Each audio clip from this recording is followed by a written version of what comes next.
guys, it's Megan again, and I'm so excited to be here with you.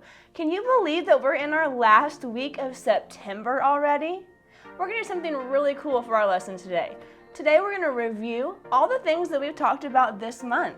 And this month, if you'll remember, we have talked about one character from the Bible the whole time, right? Do you remember who it is? Was it Mary? No, that doesn't feel right. Were we talking about Mephibosheth again?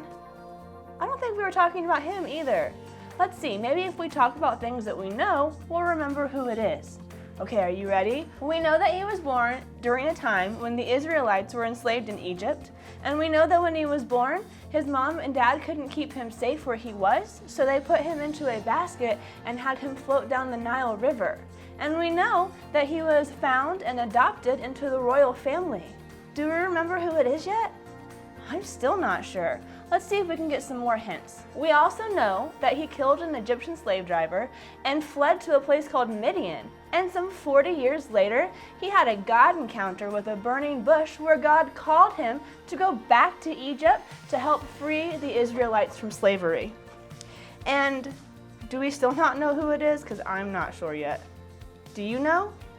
Let's get some more hints.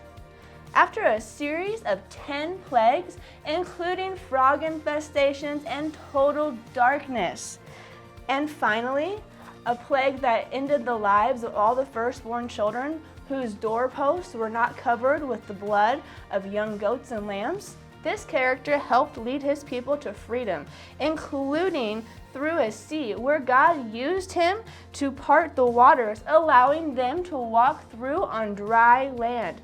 Through the sea, you guys. I sure wish we could remember who this guy was because he sounds so cool. I think it started with an M, right? Was it Mordecai? That doesn't seem quite right either.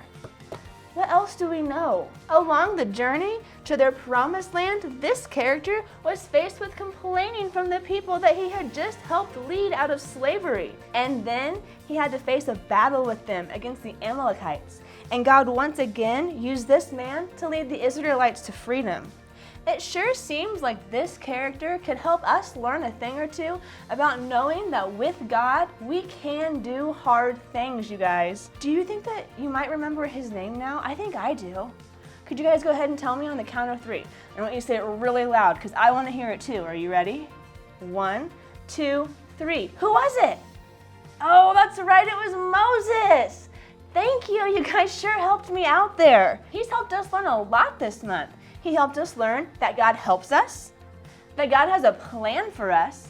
He's also helped us learn that we can trust God to rescue us and that we can rely on God to protect us. And guess what, you guys? He can help us learn a lot more too. Moses had to rely and totally trust on God from the very beginning, and so much of his life and what we can read about him in Exodus and beyond is a testimony to how incredibly faithful God is to his people, to us. That God has a plan for our lives and that he'll be there for us every step of the journey. We learned some pretty neat things this month.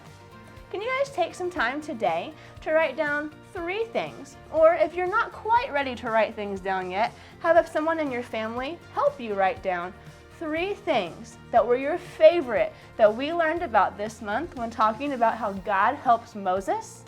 And while you're writing those 3 things down, can you guys take some time to really think about the lessons and the principles that Moses learned and that we learned from him?